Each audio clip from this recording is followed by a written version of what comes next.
Yeah, g'day everyone, and welcome back to the TryPod Live with Winnie and Clarkey. We are live. Whoa! Hey, you're off. Wait, get out of it. You're off. Got you there. No, Did you think that was the ref? Okay. That is not in the true spirit of the game, mate. That is not in the true spirit of the game. But I did add Josh Curran as my best ref in the round rundown, and it was very popular this week. We're here as always, guys, with our preview show. We're going to break down every game for you, give you our best bets. That is, we are live, of course, and we want to see your comments roll in. So please feel free to do that. Winnie, before we get started today, I understand you want to talk about the DCE situation in a little bit of similar fashion to how we did with Dylan Brown. Would you like me to open that, or do you want to share your thoughts first? Let's do DCE after best bets. We'll just say 3 rounds in.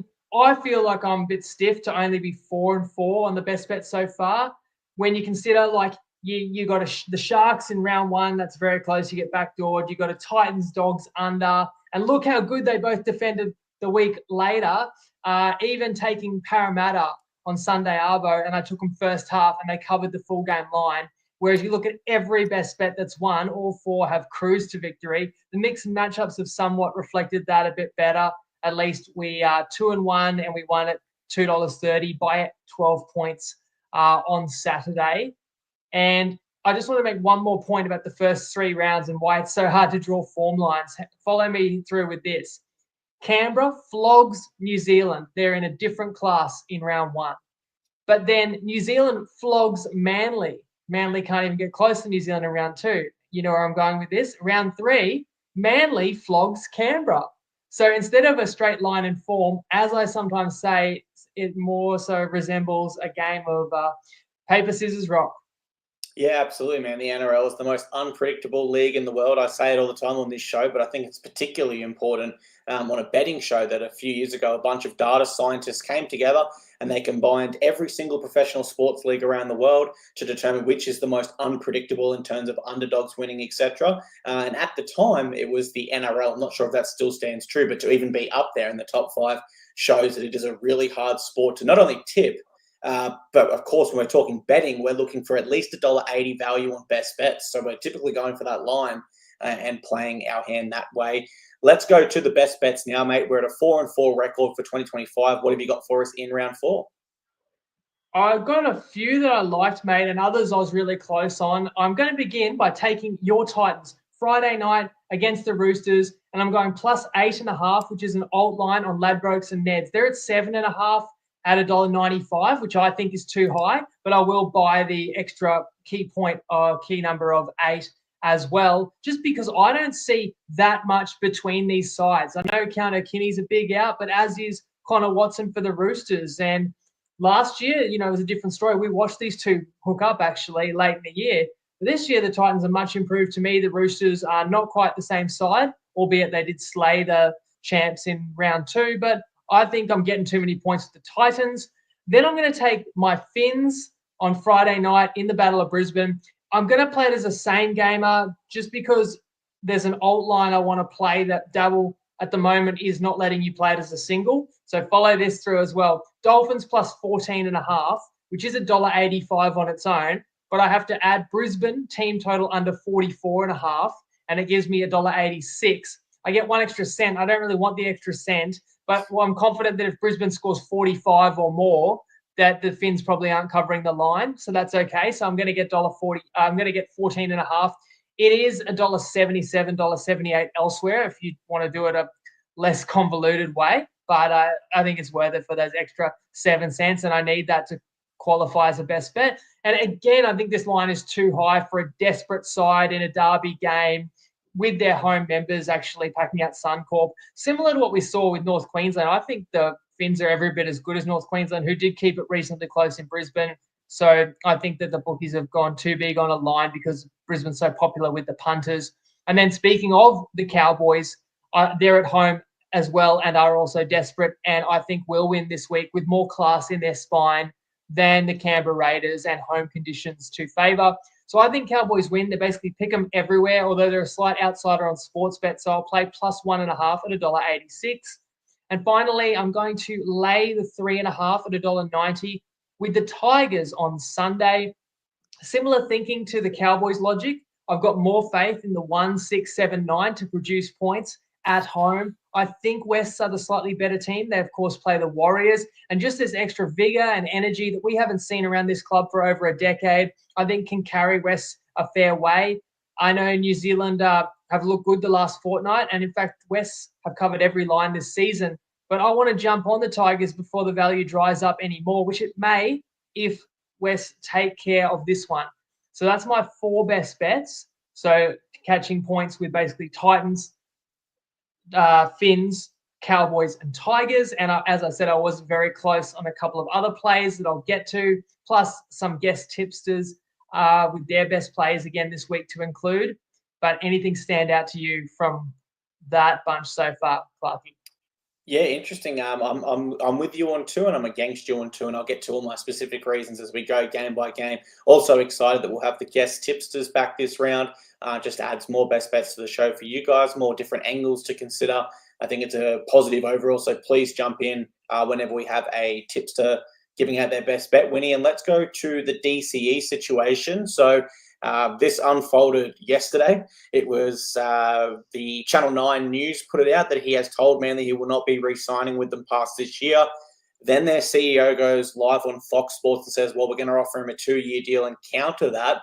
DCE then goes back on Channel 9 on 100% footy and says it doesn't matter. Essentially, this is my last year at Manly. So what do you make of the whole situation? You can take this any different angle you want because there's so many different ways to talk about it. How do you feel about the situation?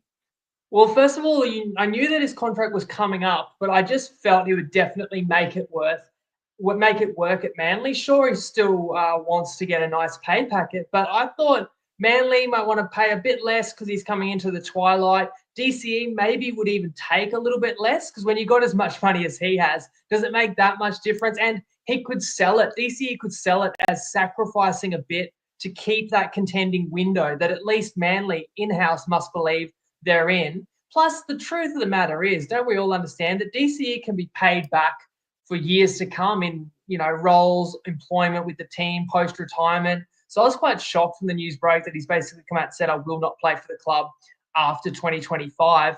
And the Dolphins are one of the prime candidates. And I don't want to contradict myself or be too hypocritical. I'm not that excited about getting DCE, even though a year ago I was pleading to Ben Hunt to come and join the Finns because there is a fit to bring in a veteran leadership, halves, to let Katoa learn the ropes alongside. I'm just wary of the age. But DC is probably only a year older than Ben Hunt. Is 1 or 2 years. He's just that little bit older. The price that DCE wants. I just don't think the recipe for success is paying overs sort of based on past performance. Now, you're going to tell me, well, it's 15 years of sustained performance by DCE. Incredible career, incredibly durable. But just me personally, if the Finns have 900K, let's call it $1 million because it'll be $1 million. It'll be ballpark there per year.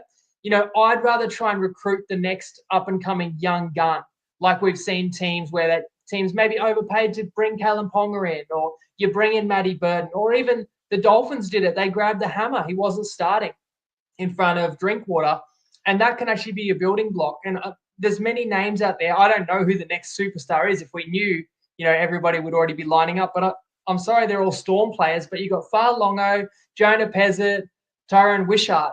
They'd all probably start at a lot of clubs. I feel like I'd rather my team overpay for one of them. It just might suit the timeline of Katoa, and it might be a player that you can ultimately win a premiership with. Whereas does DCE joining the Finns, even I understand you bring in leadership, standards, experience, I don't know if that wins the Finns a premiership. I want to hear what you think about the fact that man once backflipped on a contract at your club. Would there be any interest in Titans because they are one of the rumoured teams? Or are there any other teams you think this makes sense for?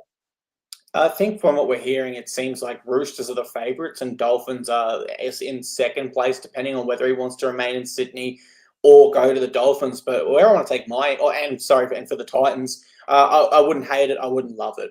It's the same sort of thing as Ben Hunt. If he came, I would have been happy and supported him all the same. But I also recognise that they are towards the tail end of their career. But exactly what the Titans do need in an experienced half. Look, the angle I want to take this is just surprising. It really does surprise me because the NRL salary cap auditor reportedly set his value at $400,000. So if I'm Manly, I'm signing him on $400,000 extension on a 1-year deal. I'm saying, hey, we love you. You've been here for 15 years. If you want to go around next year, let's chat about it when the time's right for you. And when you're ready to retire, let's put you into a comfortable $600,000 a year assistant coaching role outside the salary cap. And that would give Manly a really great chance to win because he's currently on a reported 1.2-ish mil. So you're saving 800 grand there to go out and get another elite player, potentially an elite hooker. That would give you 800 grand, mate. You could get Josh Schuster for that. Yeah, you can. I think they'll try that though. I completely agree with the point. Completely agree. I'm just thinking, I'm not sure what hookers are off contract per se, but as you said, if you want to go and get the next best young hooker, you probably grab a Talon De Silva from the Tigers. Or if you wanted a win now window, then absolutely you go and grab an elite player and you have possibly the best spine in the game with Turbo, Brooks, Cherry Evans.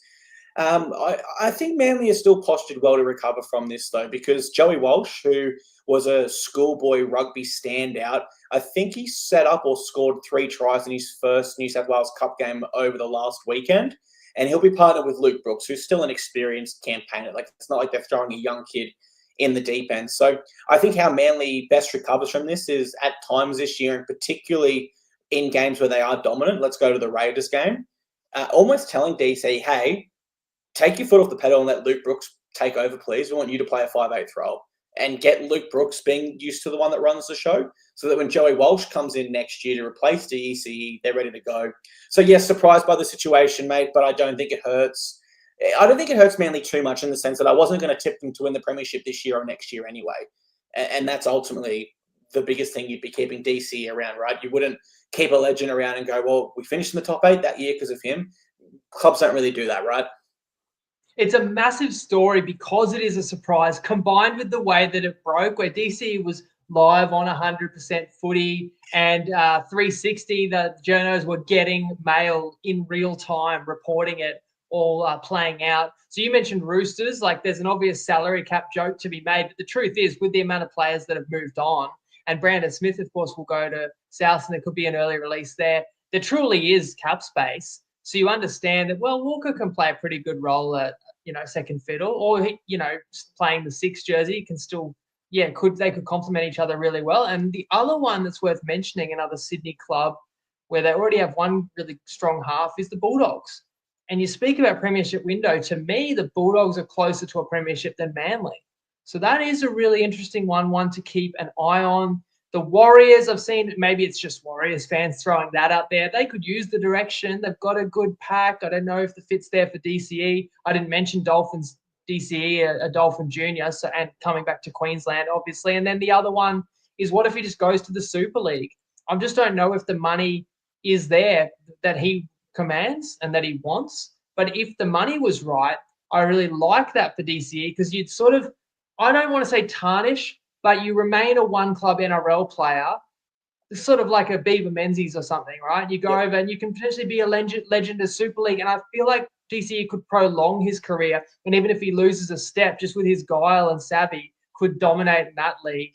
I don't know if that's a real option. And you've got to remember family and his kids. But they're currently, I thought they were happy in the Northern Beaches, but they very well may be moving. And you also feel the way that this all unfolded so rapidly that there could be a lot more information we don't know.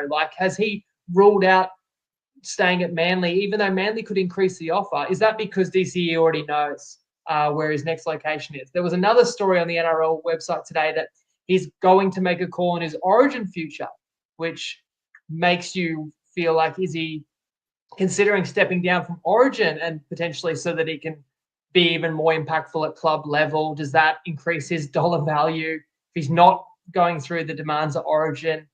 So it's the biggest story of the week, or maybe even the month. Well, along with the Dylan Brown one that we dedicated some time to a couple of weeks ago. So we just gave you our thoughts. We'd love to hear yours in the comments too, guys. 300%, guys. Get those comments in. We'll bring them up on screen as we go through game by game. No clip from Tristan this week. He's super busy with the Better merger that's planned to take place on April 1st. But, of course, Winnie will have a Top Sport mixed matchup for us later this week as normal. Stay tuned to the TryPod group on Facebook, TryPod page, all that good stuff, and you'll see the mixed matchup posted there. Let's move And into... I'll jump in and just say Yep. best comment so far. Ryan Whitaker says Nico Harrison involved. He is the GM of the Dallas Mavericks who traded Luka Doncic for reasons that still remain unclear. And apologies that we were late off the mark tonight with our live show. We really strive to get out there at 5:30 New South Wales time because we know people are waiting.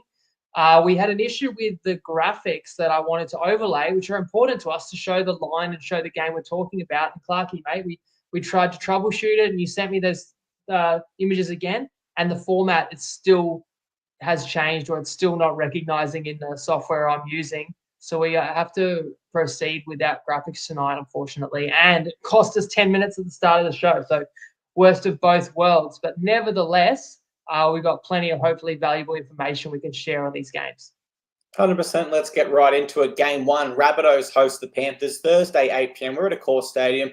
The line is set at minus 11.5 against the Panthers, and there was no change post-team lists. For the Rabbitohs, Alex Johnston makes his return, so Isaiah Tass moves to centre, but Campbell Graham is out injured. And for the Panthers, Trent Talau replaces the injured Nathan Cleary, and Dane Laurie is back at fullback, which causes a backline reshuffle. All right, when these sides met twice last year, Panthers won both comfortably, 13+ on both occasions. They are down on troops here, but do you still expect them to get the job done? Well, Penrith was down on troops 5 minutes into the Storm game and were as impressive as any team could be in a loss. I'm surprised Talangi still doesn't get a start, but Talau, he did very well in the trials. Cole was great against the Storm, and Jenkins outstanding. So I'm happy to see him get another opportunity in the centres. Also, chuffed to see AJ back. You know, this guy doesn't have the elite athleticism, or there's nothing that sort of jumps off the page about Johnston, but he scores all these tries for a reason. It's his decision-making, split second, just knowing where to be in his timing that gets him on the end of so many meat pies, and hopefully there'll be many more.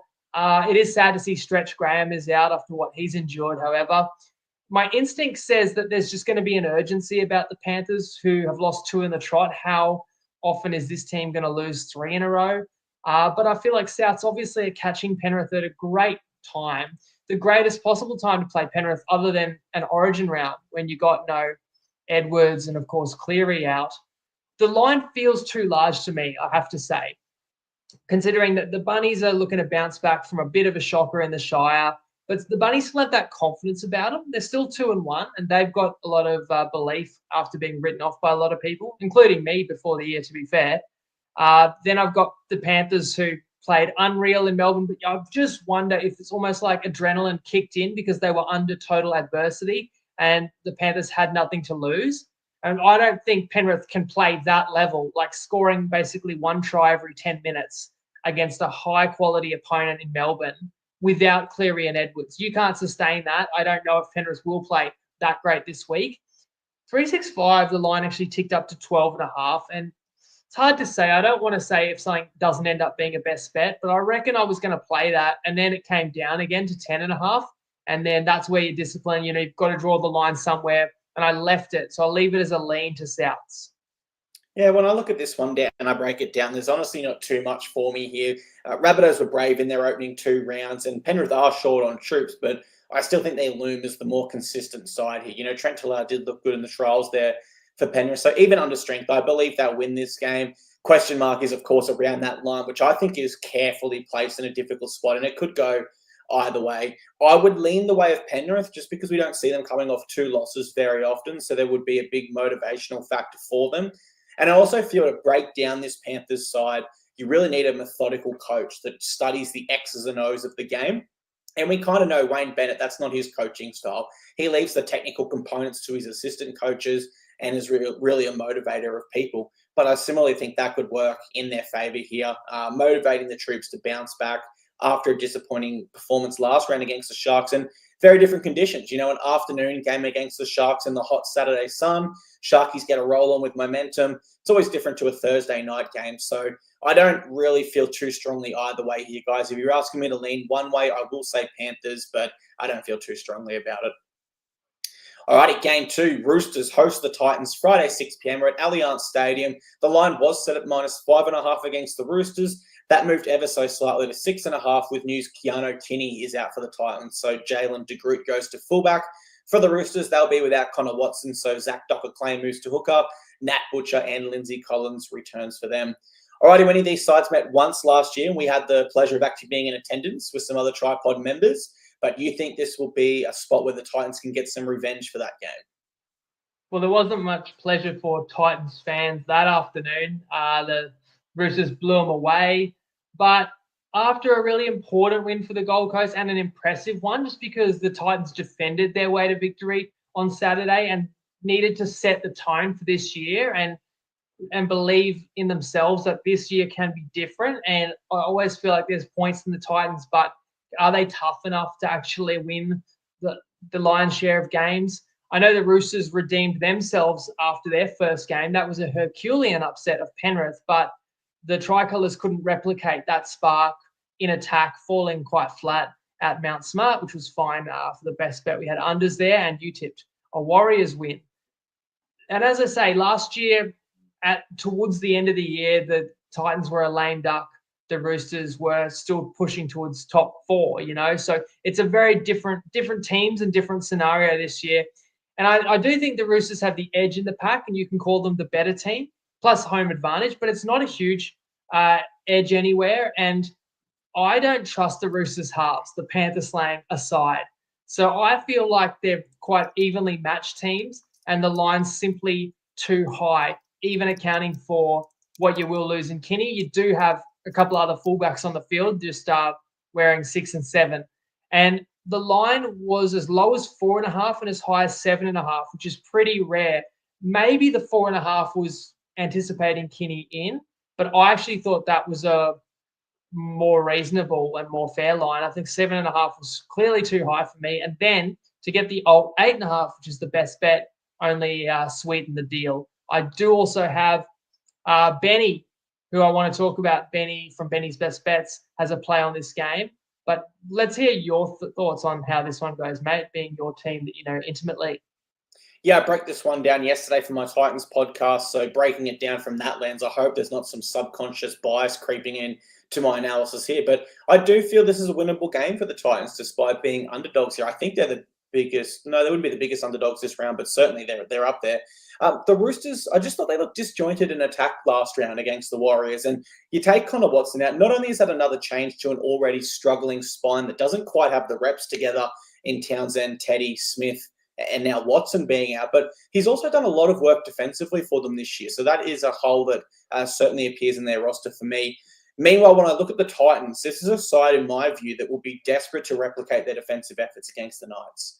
Now, I know the coaching staff will definitely challenge them. And keep in mind, we have Brett White as our defensive coach, who's assistant coach to the Kangaroos and the New South Wales Blues.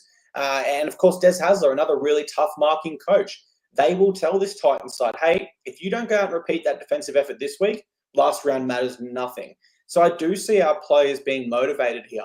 Of course, there is a home advantage to the Roosters we need to bring up, but I want to counter that with a note that the Titans have actually never played here before. Only 2 of the Titans 17 have played at this stadium in general. So I don't think they'll be coming in with a level of emotions either way, in that the Roosters have also won their last 11 in a row over the Titans. So there is a chance they kind of come in with a bit of a more, relaxed approach, having the wood over the Titans for so long. But even so, with that stat of 11 in a row, I just feel this Roosters side doesn't compete with their previous sides. I'll go as far to say this current Roosters side would lose to every single one of those previous sides that have beaten the Titans 11 times in a row, probably 13 plus, just with the experience out the door, if I'm absolutely honest. So I do believe my Titans will win here. I can see us covering a converted try line. So the fact that you've got a best bet with plus 8.5, I absolutely love. And I will be absolutely cheering that one home. Let's go to Benny's best bet on this game, Winnie. What has he got? Yeah, I'll play that in a sec. I just got to shout out Benny again. Although he missed his try scorer last week with his guest tip, he more than made up for that, getting a 30-1 multi, which featured in my Roast My Multi video that I put out in socials on Friday. If you saw it, you know what I'm talking about. We're just sick of people sending me so many multis and expecting me to tell them exactly what's going to happen. So I just had a bit of fun with it and called out a few multis that I was unsure about. And then the very first one is Benny's. And he does get 2 bench forwards to score. They both score falling on dropped bombs. In fact, he needed Fafita and Bullymore, and Bullymore did that very action twice in the space of 2 minutes. So egg on my face. I'll happily eat crow, and I salute Benny for getting that one up. And I'm hoping that he can get up his try score tip this week. Although, since it is Titans Roosters, I haven't watched the clip yet. I hope he's going to pick a Titan, but let's see. G'day, TryPod fam. Thanks to Jacob and Clarkey for having me on again. Special thanks to Jacob for blessing that 30-1 multi for me last week on his roast me post. Funny how these things land sometimes. I'm dead set certain that if he doesn't roast that, it doesn't win. Instead, it's the very first one he roasts and it wins at 30-1.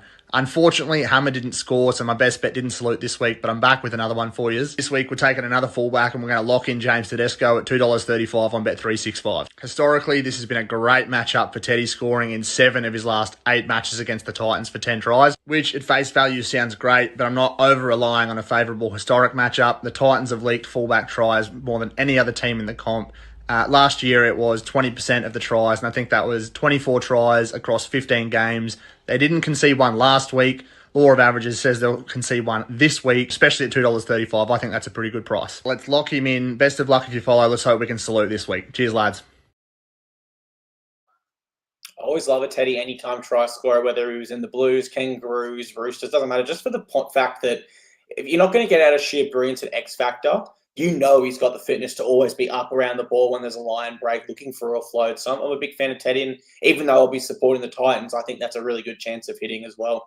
Anything else? All I can say is your boys did contain KP really well last week, and I hope they can do the same. I'm gulping a little bit because Benny has picked a Rooster in that one.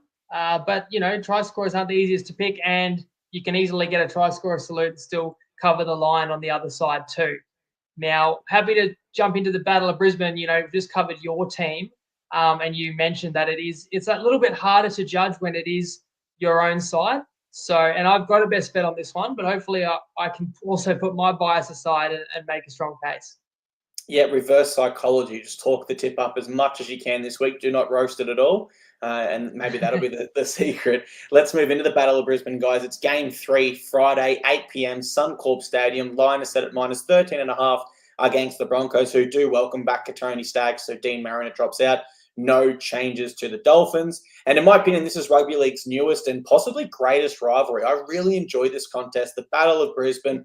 Both these sides met last year with a respective home game at Suncorp. They went 1-1, both winning their respective game 13+. You think it's going to be the Dolphins this time around? Break it down and tell us why.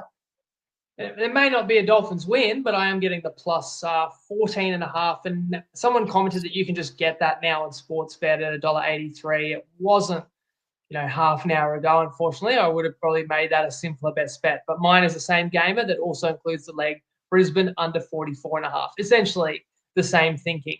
And I'm going to be there. So factor into yourself. How many points is that worth with Winnie in the house cheering on my Finns? I've seen some strong results, and I've also seen my boys blown out before. Wasn't there last year in round 26. Wish I was, where the Dolphins got up 40-6, and Brisbane was a 6.5-point favourite still in the finals hunt, mind you, at that stage. That was a landmark achievement for the Redcliffe Kings. And you could say it gets the monkey off the back, because if the Dolphins came in this year and still had never beaten Brisbane, there'd be doubts about whether they could do it. But it's also wonderful motivation for Madge to sort of right one of the wrongs that was ultimately that doomed Kevy. It wasn't just missing the finals, but it was Brisbane being blown out by the Finns and destroyed by Melbourne, right at the end. So not showing any fight. And now they get that same opponent, and Brisbane can show how much they've turned things around. And I know, Madge will be very motivated to do that in front of what'll be, if not a full house, very close to, and you get the old Dolphin Stags in as well. That's not going to be fun for my Finns to deal with. The Dolphins picked the same 17 that I was really disappointed weakened in the home straight and relinquished that double-digit lead and the best bet to Wes. I think similar to the Broncos game at Suncorp last week, the line just did feel too high to me instinctively. And I know it's because Brisbane are one of those teams that the punters love to get behind in games where there's confidence Brisbane will win big. They're just one of those teams that everyone loves to plug in for same game multis, pick a bunch of the try scores. And I do feel like the bookies somewhat want to guard against that by never really giving you a great price around Brisbane. So it is going to be hard probably this year to find spots where Brisbane is the strong value. I've got a Finns team that's almost staring down the barrel of season over when you consider you're already 0-3. And if you do get blown out by this Broncos side, like nobody comes back from 0-4 and makes the finals. So I know that, again, full disclosure, I'm a Dolphins fan and I want to see a true battle, and I'm praying for a win that could really resuscitate Redcliffe's season. But I don't want that to cloud my judgment. I just feel that the Dolphins clearly have not given up yet this year, had flashes in attack that they're going to need because they're going to need to put on points when the opportunities comes their way. But in a game like this, I also don't need to question defensive attitude or anything. With the atmosphere, the occasion, I know the Finns will be bang up for it. And while Brisbane for sure has too much firepower, tell me in the comments, can you justify that this is going to be a 14-plus win, or to beat my best bet, 15-plus you'd need? I'll mention the showers. The rain in Brisbane screwed me last time I factored that into a Dolphins game, but still a note that that could also be in the best bet's favour. I actually didn't know that, but you're bang on, mate. And no team has ever made the finals after starting a season 0-4. Based on historical data, it's an under 2% chance. The Raiders in 2002 started 0-3, but they won 10 of their last 14 to scrape into 8th. And the Eels in 2006 started 1-5 and went on a big run late to finish 8th as well. So statistically, any side that starts 0-4 will finish in the bottom 4. So this is huge for the Dolphins. Can I clarify that? If it's never happened, then why is it a 2% chance? I'm not too sure. So that's what ChatGPT says here. It says it's an under 2% chance based on historical data. So maybe sides are finishing like 9th and 4 and against isn't going their way, which is why it's giving such a low figure. I'm not sure on the exact science behind the AI, but yeah, really, really interesting point there because my first point was here actually. We know it's not working for the Dolphins at the moment, and we felt they would be desperate last week, starting the season 0-3. And to be honest, I didn't see enough of an attitude shift in them against the Tigers to think that would suddenly change this week. But then I stepped back and I thought, look, this is a game it's easy to get ready for. You don't need to marshal the troops and fire them up. They're going to be ready for what is now rugby league's biggest rivalry. That works both ways. So Brisbane will be up for this as well. And we can't forget what happened last time. They were embarrassed by a big scoreline, 42-6, I believe it was there. So I actually think both sides will be up for this. I do expect a higher scoring game. It is earlier in the season, so sides haven't quite clicked as much defensively as they have offensively. So I do think we'll have a higher scoring game. So I didn't have too strong of a lean either way at that line. If I had to tip, I would say that I would go the Broncos. But I'm going to go 2 try scorers here. I think Herbie Farnworth scores against his former side. He has 4 tries in the last 2 games he's played them. And I think Jesse Arthurs is a great chance as well. So I'll be playing a 2-leg multi there with try scorers for my prediction. Anything else in the Battle of Brisbane, Winnie? No, Godspeed to the Finns. At least give us a good game, guys, because that should cover the line. Absolutely. I'm not greedy. I'm just asking to cover the line. Yeah. Yep. Cover that line. Get those Finns up nice and high in the air. Let's move on to Game 4. Dragons host the Melbourne Storm Saturday, 3 p.m. at Written Start at Jubilee Stadium. Line is set at -7.5 against the Storm. That rose to -8.5, which killed me because I really wanted to have that as one of my plays, actually. But for the Storm, Tyron Wishart moves to halfback. Will Warbrick is out. We know Nick Meaney's out, so Grant Anderson moves to centre. And no Nelson Asopa-Solomona, so Lazarus Vaalepu comes back in. For the Dragons, David Clemmer in for his club debut and Dylan Egan in for his NRL debut on the bench. Alrighty, Winnie, these sides actually only met once last year, and it was a great upset for the Dragons, who won in Melbourne whilst they were under strength. This time, it's the Storm coming in a touch under strength. Who are you tipping here and why?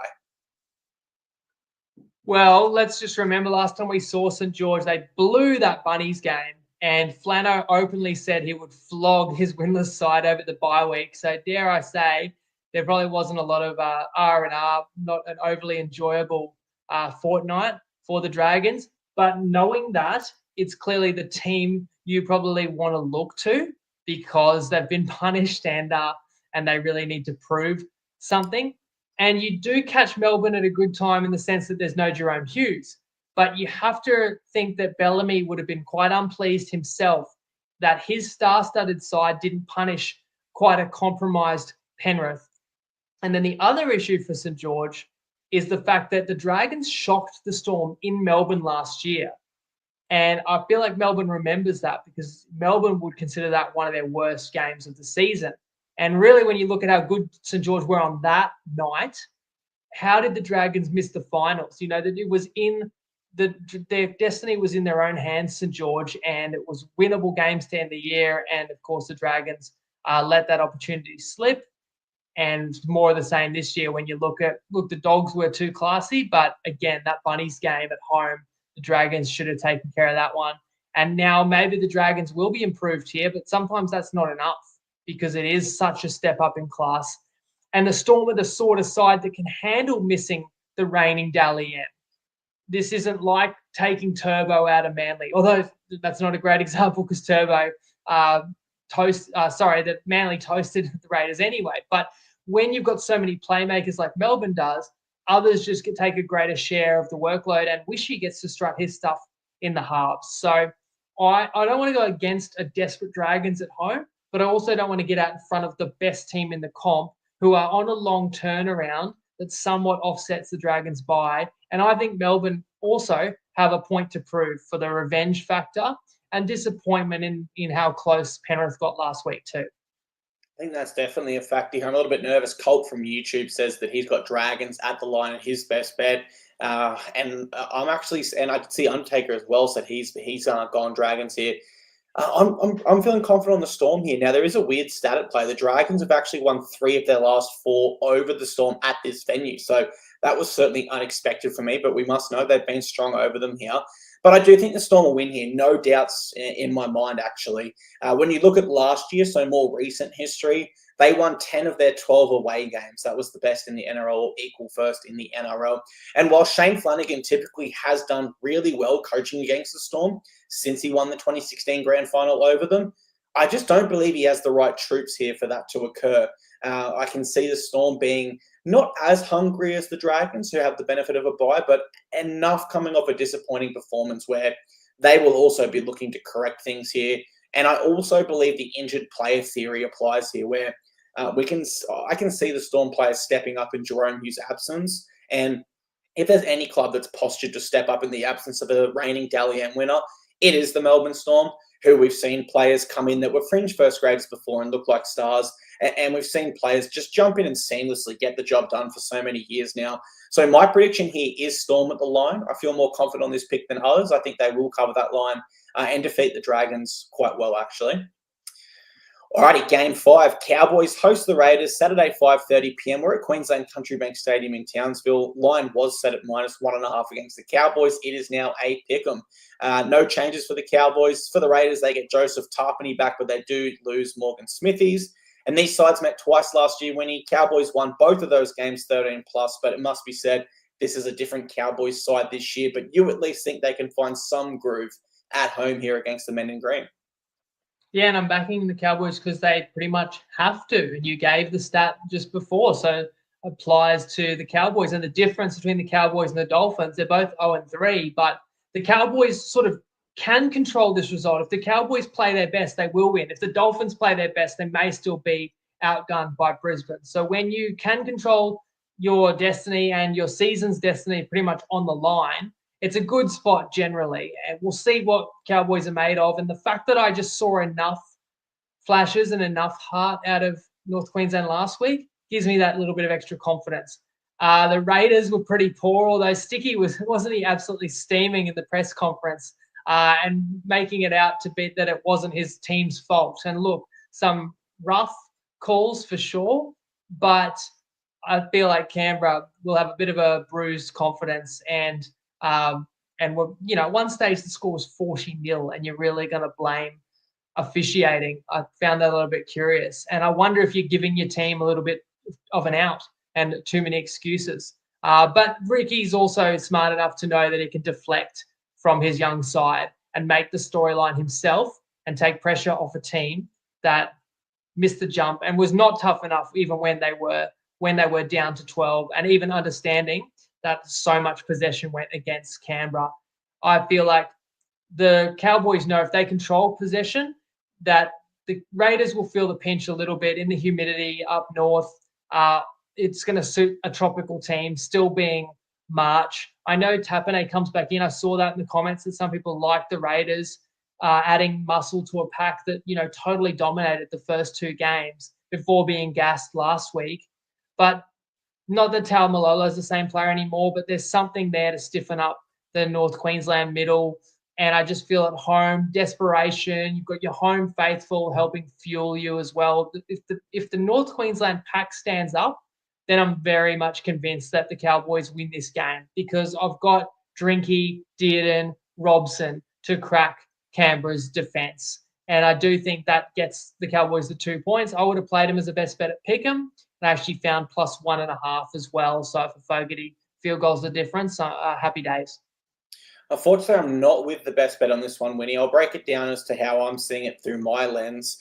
I think this, straight away, this has the potential to either be game of the round or an absolute poo slinger. This will not be just an average game of footy. It's either going to be super entertaining or super poor, in my view. But look, where I was critical of the Cowboys last week was they had some nice moments against the Broncos, but when it got hard, they were not prepared to fight hard enough for a victory. Now, I am nervous to use that as my tipping point here, because that's seemingly an attitude thing. And an attitude thing can be turned around very quickly. It's not something they need to go to training and technically work on. They just need to switch their mindset and work a little bit harder in those tough moments. But by the same noodle strain, I can't tip them based off a maybe. I just can't do it. Whereas when I look at Canberra, I do see a tough and gritty side. Now, for 25 minutes, they bravely turned away that Manly side, set after set on their own line, before the sin bin occurred and the flood dam eventually broke and the water just came piling through. I'm prepared to forgive them for that. I just have never seen a side defend as long and as consistently as they did. They consistently turned back the Manly Sea Eagles, who are a side that they can score points at home. We've seen that. And I just wonder how different that game might have been if the Raiders' first try didn't get disallowed, which I was quite impressed that they went on to score that. Now, Cowboys have won their last 6 games in a row over the Raiders, but I'm not going to read into that too much just because I have not liked their form at all to start 2025. They are conceding an average of 35 points per game. I don't think the Raiders have that many points in them, certainly not as much as the other sides. But if the Raiders turn up and defend well here, and Ricky Stewart really gets to them throughout the week and almost manipulates them into feeling the referee was the reason and they're against you boys and you need to go out there and play for each other, I think I prefer that to the Cowboys here. So I'm going to go ahead and tip the Raiders head-to-head in this one. But I am nervous as it looks like a lot of the comments and yourself are against me with the Cows in this game. So hopefully it's a cracker. Game 6, Sharkies host the Bulldogs Saturday, 7:35 p.m. We're at Shark Stadium again. Line is set at -11.5 against the Sharkies. No change there. Tommy Hazelton back for them. Braden Hamlin well out. And for the Doggies, no changes. Alrighty, many of these sides met twice last year. They went 1-1 over each other. And both have started their seasons relatively well in 2025. Who do you think gets the chocolates here and why? Well, neither of these teams have played a bad game in 6 outings so far. The Sharks were very gallant defeat in Vegas, and the Dogs didn't win pretty on the weekend, but got it done with notable omissions. Minimal changes for the Sharks. You do lose Hamlin-Welle, but you get back Hazelton, as you said. Canterbury is still without 2 top dogs. That's the difference in this game. So it's a similar scenario to last week, really, when I looked at Cronulla's at home against South, they're the better team, given who's in, should win well. And that's the same way I feel about this game. And I know Cronulla didn't quite cover against the Bunnies, but we're in total control there. So I could only look Cronulla's way in this one. They just have a real ruthlessness about them that it doesn't have to be 80 minutes domination, but anytime the opponent drops their heads or gets a little bit fatigued, Cronulla is punishing teams. And I know the Dogs won a dog fight against Para, but a better opponent would have probably got the better of the Bulldogs. So, yes, I'll expect more grit from Canterbury, but I can't see any areas of this matchup where there's a clear advantage to the boys from Belmore. So that's why I could only play the Sharks. Maybe I should be just playing the -11.5, but I wanted to try and get under double digits. I didn't find it, so this was a very reluctant pass, really close to being on Cronulla. I got two of our experts weighing in on this game as well, but tell me how you see it first of all. Yeah, well, I think I'll start with what you said with the Eels game there. I'm prepared to say any top 8 side would have defeated the Bulldogs in that final 13 minutes there. They were out on their feet with only one interchange left. So I certainly think Sharkies are a top 8 side. I think they're top 4. That being said, I have loved the Bulldogs' application of their system. They've had a real steal about them in 2025, and it is special for them to still be undefeated. But I just think the Sharks are a bogey side for them. They can disrupt how they play, how they love to have that defensive edge about them. And right away, I go to Adam Fanua-Blake leading their forward pack. Now, he is not only one of the largest forwards in the game, but he has the best footwork and he generates that momentum. And for that reason, with the Bulldogs having a smaller forward pack, I can see the Sharkies pack really getting it over the top of them. I think it's accurate that I'm seeing that based on recent results where the Sharks have won 6 of their last 7 over the Bulldogs, and the Bulldogs have not won at Sharks Stadium since 2011. So I reckon the Sharks will be ready to go in front of their home fans again. I think they'll be playing off the back of that forward pack, and I do think their coaching staff will say, hey, loved the first half last week, guys. Let's put it together for 80. And so I do think even if this was close in the final 20, I could see the Sharkies easily getting those last 2 or 3 tries to cover this line. I think where the Eels failed to execute against the Bulldogs, even if this one's close, Sharkies will come over the top. I think they'll win this game. I've got them at the line. And it is, of course, Jesse Raymond's 150th as well. So a bit of a milestone afternoon for them, mate. And the total is 48.5. If I put you on the spot, you're thinking over or under that number? I'm probably going to go under 48. I reckon I don't see the Bulldogs scoring too many tries with Bailey Hayward as their 5'8" thing against the Sharks. When you think how they scored against the Eels, I don't see those same tries going over the Sharkies team, if I'm honest. So I'll go under. Okay, well, you'll never guess what the next tip's going to be from the Undertaker. G'day, TryPod. Matty here. 1-0 last week, 100%. I'm going to go true to my brand this week. I'm going to take an under, and that's going to be in the Sharks-Bulldogs game. That's under 48.5 on Sportsbet at the $1.90. Got a few things in our favour here. We've got the first and the second ranked defences last season. And at the moment, with current team list, I'd have that Canterbury attack ranked somewhere dead last. They're a tough hang if you watch that second half against Parramatta. They could only put up 16 points to the game against a really bad defence. So we've got a night game, 7:30 kickoff, maybe a bit rainy. I think it's a great angle. I don't think we see 50 points in this game. Good luck, everyone. Awesome stuff. We've got another tip as well, don't we? We do. So just on that, Matty then messaged me and said, sorry, he needed to correct himself and said they weren't first and second. They were second and third best defence last year. The Storm, I think, finishing strong. Well, it was either Storm or Penrith. That overtook them. Do you know who's actually got the best defence in terms of points per game this year? I know. Don't say it. I know. Yeah, it's the Tigers. The West Tigers. Say there, you make stats tell any story. But hey, hopefully that's true. Best bet from me on Tigers, but that's coming up on the Sunday slate, right? But we do have another best bet on this game. So let's see how the Padonis sees it. G'day guys, Padonis here, ready to go for round 4. And my best bet is a total match points under 49.5 in the Cronulla Sharks Bulldogs game. That's $1.83 on Sportsbet. Let's just call that the Braden Trindle insurance. I just think that both of these sides match up well. It's going to be a final style grind, intense game. I think we saw the Bulldogs attack struggle last week with that kick out Burton, as expected. I think it's going to be a little bit more of the same. I can't see this total getting into the 50s, which is what's going to happen for us to lose this bet. I think we've seen goal kicking become an issue for both these sides at times, so that could be in our favour as well. And heavy rains and storms predicted in Sydney only aids to our cause. Gamble responsibly. Good luck. Alrighty, boys. Who copied whose homework there? And I do like how we threw in the Braden Trindle insurance because, as you know, when I'm covering games, I get the score ready and I've got it ready on my phone. And I just thought Trindle's going to kick a field goal here. I just had Trindle. Someone's going to kick a field goal and stuff me. Yep. So then it's straight back to the computer, mate. So yeah, I like that they got the. And you know what else, mate? The line was mostly for Cronulla 15.5 last week, even 16.5. But someone did comment that they had minus 14.5, and Trindle kicked a meaningless field goal that pushed the margin from 14 to 15 and actually was the winner for that punter. And there's a saying as well about great minds, Clarkey, and you said you leaned unders, and then we got the Undertaker and Padonis, and of course they all are judging the games independently. So there you go. The only difference in their tips, of course, Matty went $48.5, $90, and Padonis $49.5, $83. So 7 cents. You're getting not a key number because it's the odd number, but they're basically the same bet, of course, and probably it's equivalent amount of value because that's probably a fair trade-off. So let's hope that doesn't come into play and that both the boys can salute. And those are the two boys of our experts that are already 1-0. Yeah, fingers crossed they can keep their 100% record, keep that rolling for as long as they can. Let's move on to Sunday afternoon, mate. Game 7. Manly hosts the Parramatta Eels at 4 p.m. We're at 4 Pines Park. Line was set at minus 19.5. Which one of you is Clarkey? He spelled the name wrong, even though it's on the screen for him. It moved to minus 18.5 there. Tom Trbojevic back. We all knew that. And Taniela Paseka, unfortunately, out. So Nathan Brown comes in. One main change for the Eels, Sean Russell back on the wing, Jordan Samrani out.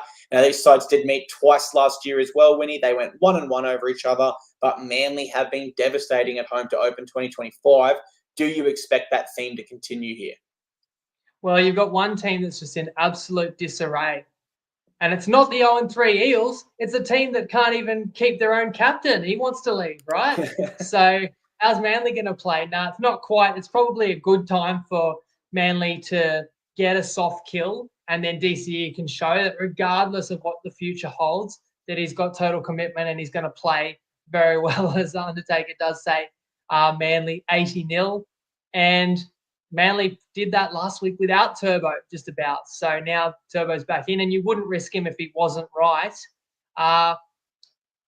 So as I say, catching Parramatta at a good time because Parra's playing so bad, and of course Moses is out. And I did want to make that point. I think I touched on it in the recap. Like Mitchell Moses wouldn't have been the difference in the first 2 weeks. Parra was second best anyway. But I do believe Parra wins that game and flips their fortune against the Dogs if Moses was available. So, it really does start to add up when you're missing your marquee man. Manly is going to miss a key middle. Sad news about Paseka. I don't know if Manly's a bipolar team that can be really hot or cold, or if it's simply the home road dichotomy where the 2 games Manly's played at home, they've just cruised out to a 40-0 lead and then actually taken the foot off the pedal and let in a couple of late tries that made the score look closer than the game really was. And this game is at Brookvale, as you say, and it's a huge line though. I mean, this is the same line that the Eels were catching in round 1 in Melbourne. And we all know, man, the Seagulls are not the Storm, but we should probably remember that when it comes to being a big favourite and blowing out a team, Manly can do it and turn it on with the best of them. So maybe you do need to power rate Manly like an elite side when they're in a heavy favourite position, because that's when Manly excel, but Manly don't excel in the must-win games against the other contenders, I would say, generally. I'll give a shout out Lomax for going Super Saiyan in the loss, but we both called out Dylan Brown not doing enough, and he's sort of put a bullseye on himself, taking that the richest deal in history. Hawkins does not look like the solution long term in the halves, is limited in what he's providing the team. Manly are deadly anytime they dominate possession, and also like Melbourne, they play positively. They'll happily shift inside their own half and can hurt you from anywhere on the pitch and have a lot of speed. And I do feel like Parramatta won't be able to contain that.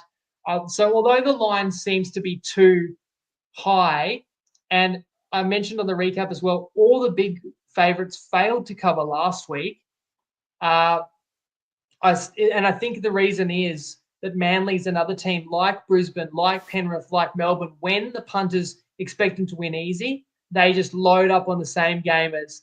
And the bookies want to try and protect against that and make the line a little bit bigger, make the try scorers a little bit shorter, so just so they can't get creamed, because it does seem like those are the type of teams that can win in blowout fashion.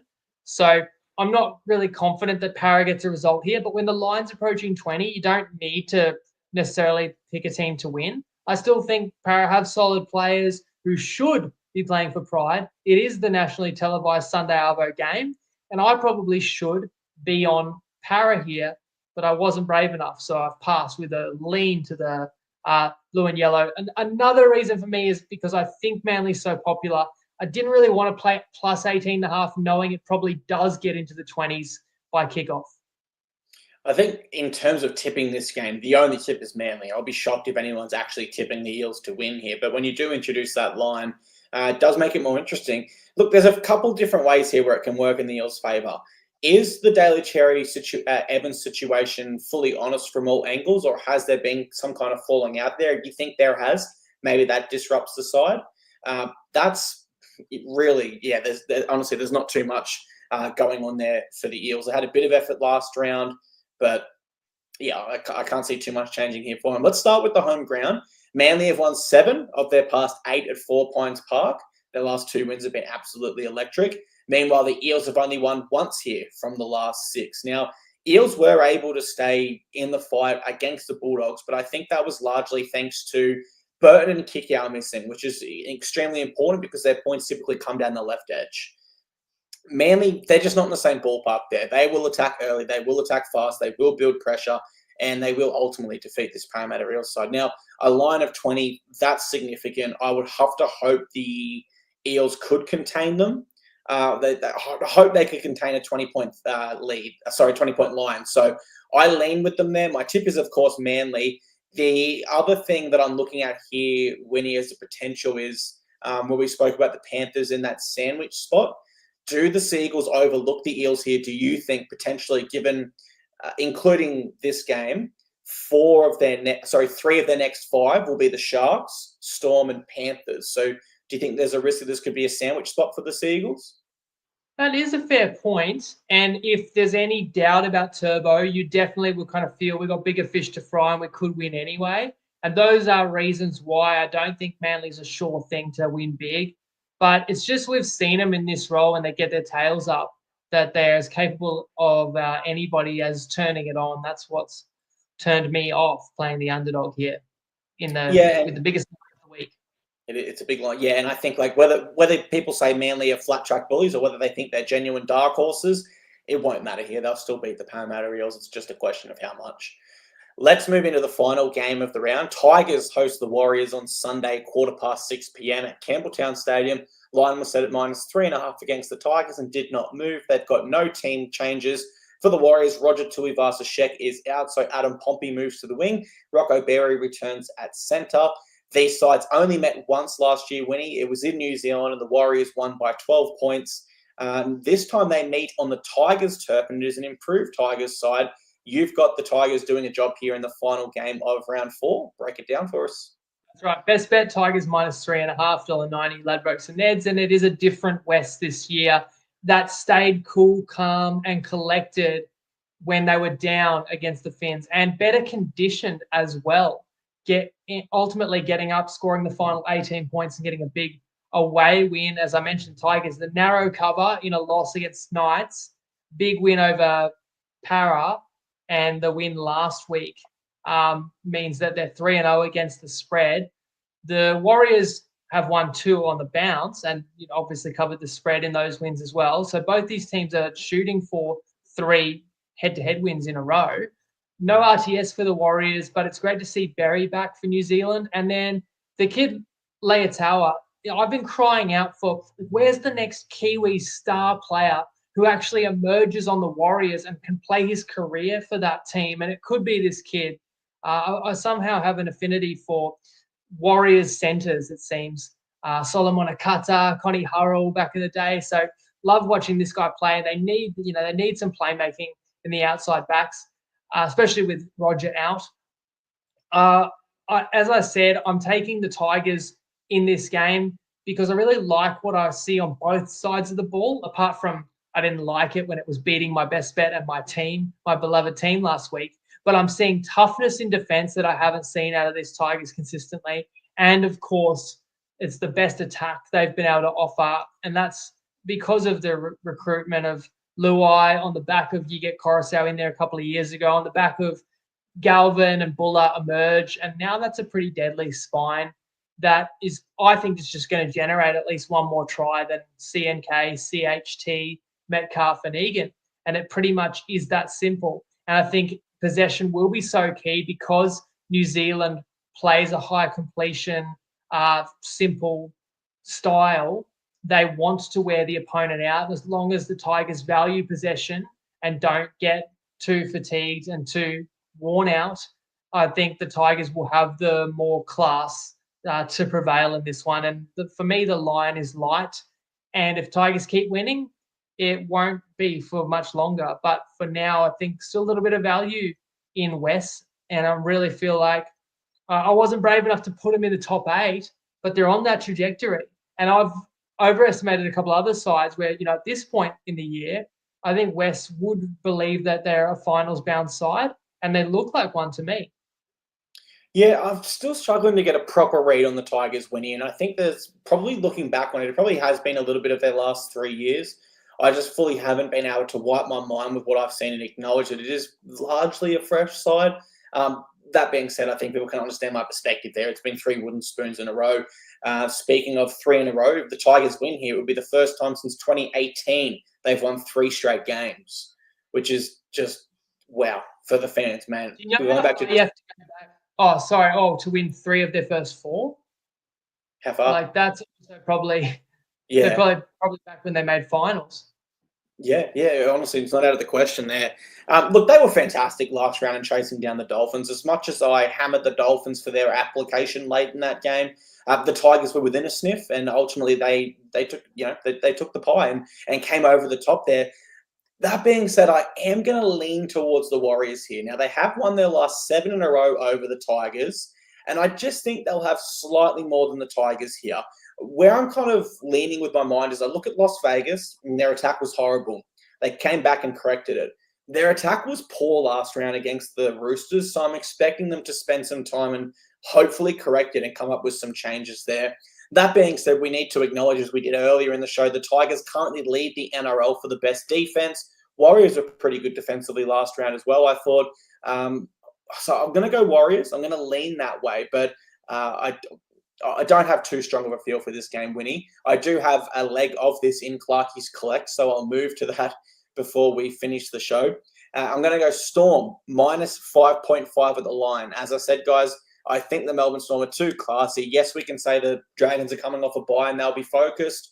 I still think the Storm are a converted try better than them. I'm going to go Sharkies head-to-head. Really confident they get the job done there over the Bulldogs, and I'm just being cautious by playing it head-to-head. And then my final leg is going to be Tigers and Warriors under 54 total match points. I'd be shocked if this game was like a 32-30 scoreline. These sides just don't seem like the sort of sides to pile on lots of points based on what I've seen so far. I think we'll more than likely see like a 20-10 scoreline, something like that. Now, when you combine those 3 legs on Top Sports, Winnie, that comes out at $2.88. Worth noting, though, Clarkey's Collect has not been profitable this year. I think my record's 1 and 2 so far, so definitely looking to bounce back there. Anything else from yourself, mate, before we wrap up the show?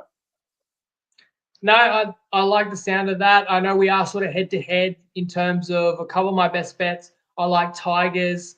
What was the other one? I've gone Cowboys, and whereas you are like the the roadside, the Raiders and the Warriors. But these are low lines, and you'd expect people on both sides of the coin. So let us know how you see it, guys. I generally agree with unders in New Zealand games, so I do think that's a bigger strength of the side than their attack. And you saw that last week, whichever way you played it, unders or New Zealand was a winner. But that was at Mount Smart, so I want to see, this is obviously the first game for New Zealand on Aussie soil, and I don't know if I mentioned that, but New Zealand can be inconsistent when playing in Australia, so that's another reason why I like West, but it definitely could be an entertaining game. I'm enjoying getting Sunday night games. It does mean our recap comes to you a little late, but hopefully people don't mind that. And just the other tip that we don't share, though, there's been a lot jam-packed into this episode, as always, and especially with the guest tipsters we're going to have consistently. We don't have the mixed matchup negotiated, but you do find that under rugby league markets on Toppy. For as long as they exist, I'm still getting info whether we may be able to keep the mixed matchup alive elsewhere afterwards. So we won last week. We won big. We've won 2 out of 3. So look out for that one. I'll build it into my most confident best bets, and that'll do it, guys. So enjoy your week. Enjoy your weekend rugby league as well, and we'll see you Sunday to recap it all. Lego.